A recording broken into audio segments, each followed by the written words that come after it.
El siglo XX pasará a la historia como el siglo donde más avances tecnológicos y más descubrimientos científicos se llevaron a cabo. Pero también, paradójicamente, el siglo XX ha sido el tiempo donde más sangre ha sido derramada. 2 guerras mundiales, cientos de revoluciones y de golpes de Estado, guerras étnicas y raciales y millones de asesinatos a través de millones de abortos. También este siglo se caracterizó por ser el tiempo cuando más ateos surgieron, afectando con sus ideas el pensamiento y la filosofía humana. Hombres como Carlos Darwin, que postuló a fines del siglo XIX, principios del XX, la famosa teoría de la evolución, que todavía permea y predomina en la mayor parte de las universidades y los museos del mundo entero. Sigmund Freud, con la psique humana, atribuyendo el problema del ser humano únicamente al área de la psique. Friedrich Nietzsche, un filósofo alemán que influyó el nazismo, el fascismo y el comunismo, con su doctrina Dios está muerto. Carlos Marx, con su revolución social comunista. Jean-Paul Sartre, filósofo francés, conocido como el padre del existencialismo, y todos estos hombres, todos los más grandes luminarias y las más grandes mentes intelectuales del siglo XX, a excepción de Alberto Einstein, que creía en Dios, fueron la mayoría ateos. Y las ideas de estos hombres permean aún la mayoría de las universidades y de los centros académicos de investigación. Filosofías como el nazismo, el fascismo y el comunismo surgieron de las mentes como Adolfo Hitler, Benito Mussolini, Lenin y José Stalin, todos ellos influenciados por el evolucionismo y el ateísmo que predominó en el tiempo. Pero también el siglo XX será conocido por el increíble grado de depravación y de inmoralidad humana que jamás se había visto desde los tiempos de Sodoma y de Gomorra. Al término del siglo XX, el alcance científico considerado el más grande de toda la historia humana se llama el proyecto del genoma humano.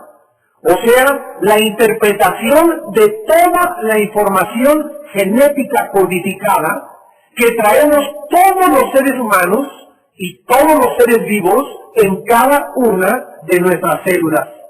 Además, nosotros nos damos cuenta que este proyecto, que ha sido considerado y todavía es el proyecto del siglo XX, es uno de los proyectos que amenazan más que cualquier otra cosa la dignidad, la moral y la creación bíblica que Dios le da al ser humano.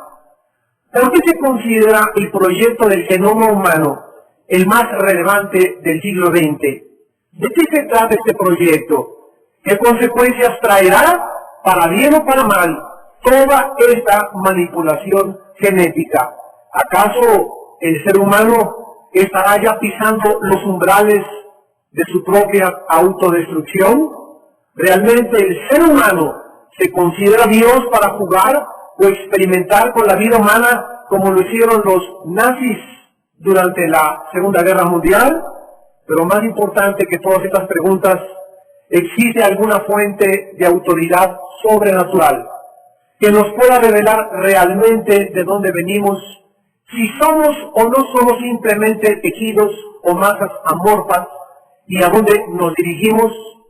¿Quién puede ser calificado, damas y caballeros, para poder establecer los parámetros científicos y las normas morales en las cuales el ser humano debe vivir? ¿Quiénes son las voces a quien nosotros debemos escuchar y poder realmente decir esa persona es Dios? El padre de la genética moderna fue el austríaco y monje católico llamado Gregorio Mendel, que vivió en el siglo XIX. Antes de que se descubrieran sus hallazgos, los científicos y los médicos solamente podían especular de cómo se traspasaban o se transmitían los rasgos familiares de generación en generación. Aristóteles, por ejemplo, creía, y no estaba muy alejado de la realidad, que el esperma masculino contenía todos los planes para un hijo y que venía la información del padre y de la madre. Mendel demostró, entre otras cosas, que las características de un ser humano que acaba de nacer provienen de ambos padres y que siguen un patrón predecible generación tras generación. Los descubrimientos de Gregorio Mendel fueron impresos en un periódico en 1866, pero fueron ignorados por los científicos de aquel tiempo, tal vez porque los hallazgos de este monje contradecían las teorías de otro científico contemporáneo de él, llamado Carlos Darwin. Darwin publicó su libro El origen de las especies en 1859, postulando que Mendel estaba equivocado y que las características adquiridas podrían ser heredadas y el cambio era un proceso normal. En otras palabras, Darwin comenzó a enseñar que una jirafa tenía el cuello largo porque después de estar tratando de alcanzar las ramas, se le estiró el cuello. Y que cada animal iba desarrollando, de acuerdo a las condiciones del medio ambiente, sus características naturales. La clonación no es algo nuevo para los científicos, porque hace 30 años se le asociaba principalmente con la horticultura y con la agricultura. Cuando hablamos nosotros de la palabra clon, estamos nosotros mencionando a un organismo o a un grupo de organismos producidos a partir de un organismo de una célula única, de manera que todos los factores hereditarios genéticos son idénticos. Esta manipulación genética se llama la clonación y se ha trasladado a formas de vida más elementales a los mamíferos. En 1950 se congela por primera vez el semen de un toro a menos 79 grados centígrados. En 1952 se produce la primera clonación animal. Se desarrollan células de ranas asexuales de renacuajo. En 1978, cuando se estrena la película Los Niños del Brasil, donde un plan se hace para clonar a pequeños Hitlers, se concibe por primera vez en un laboratorio, en una probeta, a la bebé Louise, mediante una fertilización in vitro. Fertilización in vitro significa que el óvulo de la madre y el esperma del padre son fecundados in vitro. In vitro significa en latín en un cristal o en una bandeja de cristal, fuera de la matriz de la madre. En 1983 se transfiere por primera vez el embrión de una madre humana a otra. En 1986, la señora Mary Beth Whitehead acepta convertirse en la primera madre sustituta mediante inseminación artificial.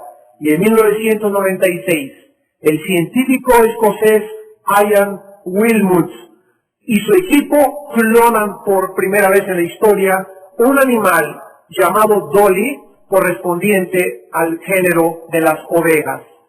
La revolución genética ha ido de una forma increíble en los últimos 20 años.